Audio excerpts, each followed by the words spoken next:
Nobody prepares you for the grief that you feel for something that was never even real. A crush that you nursed quietly, secretly. You didn't tell anybody. Maybe you didn't even tell them. But you still hoped, and dreamed, and planned. But it wasn't meant to be.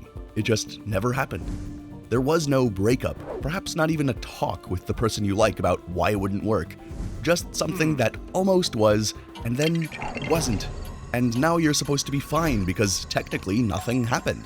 No relationship means no loss, right? Except you're not fine. You're hurting like a motherfucker. The reason why is more interesting than you'd think. It all starts by understanding that you didn't fall for him, or her, or them. Not really. You fell for a version of them that you built yourself, from whatever fragments they gave you. The playfulness at school, the way she texted you back, one conversation that went until 3 a.m. You took those pieces and your brain did the rest, filling in everything it didn't know with everything it wanted to find. Finn does this with Princess Bubblegum for the better part of 3 seasons. And what's worth noticing is that PB is just being herself, kissing the brave hero on the cheek. Finn is the one constructing a whole relationship in his head around a person who never agreed to be in it. He's making up a whole future with her in his head, and every day he adds a little bit of something. The brain is just in that state where it's not being rational. It's kind of doing exactly what it was designed to do. Early infatuation suppresses the way your brain evaluates people critically because it wants to give people that extra bit of a chance. In other words, you're seeing them incorrectly because your brain physically switched off the part that would tell you otherwise. Love truly does blind, huh? Which means that the version of them you fell for was actually perfect for you in your head. They had to be. You made them up. The real person never stood a chance of competing with that. It's probably why a lot of people fall in love with anime characters. Just the perfect character who has all of the perfect characteristics without any of the reality. Finn figures this out slowly and painfully across multiple seasons, each new girl a slightly updated version of the same projection. It takes him years to understand that what he was chasing wasn't a person, but a feeling he kept trying to recreate in whoever was nearby. Most of us do the same thing, just like Finn. We project what we want onto somebody else. We dream of how they'll talk to us, treat us, touch us, love us. But the real them is never like that. She doesn't smile at you the way she did that night she touched your hand. She doesn't touch you ever so slightly when she walks past you, even though your entire body is braced for it, just waiting for her fingers to brush across your skin. Maybe he doesn't talk to you the way that you thought he would. There's no hint of affection in his voice. He doesn't treat you the way that you dreamed. Everything he does gives you chest pains in some way because it's the opposite of what you hoped for. But you can't talk to him about it because he never agreed to anything. The hopes, the dreams, the wishes, they were just all in your head. So when they eventually disappoint you, you have to suffer alone. But there's also a particular part no one really talks about. See if it sounds familiar. That almost relationship probably felt more intense than actual relationships you've had. I don't know what to call it, like more alive? And if you've ever wondered why that is, the answer is quite uncomfortable. Your brain fires hardest on things you might get, not on things you have, but on things you might get. There's a reason slot machines are more addictive than guaranteed payouts. The unpredictable rewards produce more dopamine than predictable ones. That same unpredictability is what you experience in an almost relationship. Every time they were warm to you, every time they pulled back, every ambiguous message you read 12 times looking for meaning, that pattern was doing something to your brain chemically that a stable, reciprocal relationship almost never does. Which means the intensity you felt was just your brain being addicted to some dopamine stuff, not them as a person. Dipper and Wendy is the cleanest illustration of this. Wendy isn't doing anything wrong. She's friendly, she's warm, she treats Dipper well, but it's specifically the moments where she's just out of reach that hits him the hardest. When she includes him like a peer and then turns back to her older friends. When there's just enough hope and not enough to know. This creates an intense emotional roller coaster for poor Dipper. Every positive interaction gives him hope. The negative ones crush it, so he starts to chase more and more and more and hope for those positive interactions, hoping against hope that he'll never feel that crushing disappointment. But really, for us, you never know. Every attempt to get a smile, a nice comment, or a touch from them is kind of like a drug. The uncertainty is a drug, and Like any drug, the come down is brutal, especially because of the part after it. You know that part where you have to explain to others why you're feeling sad, but you don't allow yourself to fully be sad, or you don't really know? Because what were you gonna be sad about? You weren't together, there was no breakup, nothing really happened. Just a slow fade that you weren't even sure was happening until it already had. And you can't really admit to anyone that you're sad over an almost relationship, that you were too chicken to confess your feelings. Or maybe you did confess your feelings and got rejected and still continued fantasizing about what ifs. But those fantasies never came true. Now you might be ashamed of being weak or delusional, or of being yourself, ashamed of living out a fantasy in your head while reality was telling you otherwise, and maybe you just didn't see the signs. You don't want other people to know that because you're afraid they'll think less of you. So when that pain hits, you keep it to yourself. Because if you try to explain it, if you try to process it with other people, you're afraid the response you'll get back will make you feel worse than saying nothing. People don't know what to do with this kind of loss or almost loss. It doesn't fit anywhere. There's no box for it. But not saying anything comes with an even greater cost. If you don't process this yourself or talk with your friends about it, it can hurt you even more. Grief that doesn't get processed doesn't disappear. It just goes underground if you don't face it. You carry it around without realizing, and it starts doing things to you that you can't quite trace back to the source. However, there is something very positive about that. Because when you actually sit with the grief, when you face it, you realize you weren't just thinking about them as a person, you were thinking about a version of your life where you were happy. The trips you'd already have planned in your head, the person you were quietly becoming around them, the future self who got to have this whole thing worked out. You have entire conversations and routines and life states where you're on a vacation with them, or you're going shopping with them, or you have kids with them. You have years of your life with this person already mapped out. You've already named each of your kids. List down below what you think those kids' names are. You've listed where you're gonna live, what you're gonna do, and how happy you're gonna be together staring into each other's eyes. You're fantasizing about being happy. You also potentially changed your life to align with that future. You might have slightly changed yourself to become someone that that person might like. You began looking at the content that they were looking at, attending events that they like, keep re-wearing that one shirt because they said it looked nice on you that one time. You changed where you shop and where you hang out because maybe the new place was closer to her. You even take that one long route home just because it passes by a place that he or she frequents and you hope to run into them. And every time you saw her face, talked to her, or got a smile out of her, that hope grew stronger, and the dream felt real, even though deep down you knew it couldn't last. That version of your life felt real. You'd only been living it for maybe weeks or months, even if only in your head, and when it disappeared, it took the version of you that existed in that imagined future and stomped on it.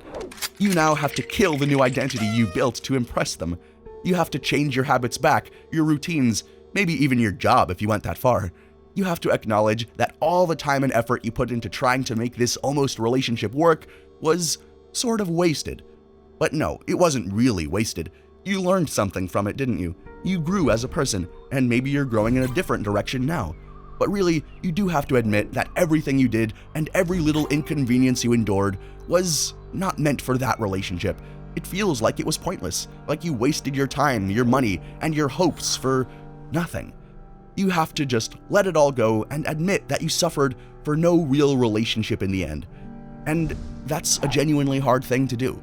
Keeping that hope alive is very seductive because, hey, it's a gamble, and maybe if it works out, then all your suffering will mean something.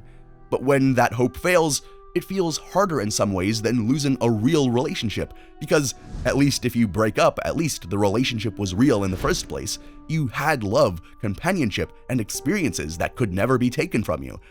To love and to gain, even to lose, is to have love. But to not even have love in the first place? That can suck for sure. Hey, a breakup is like repaying a loan.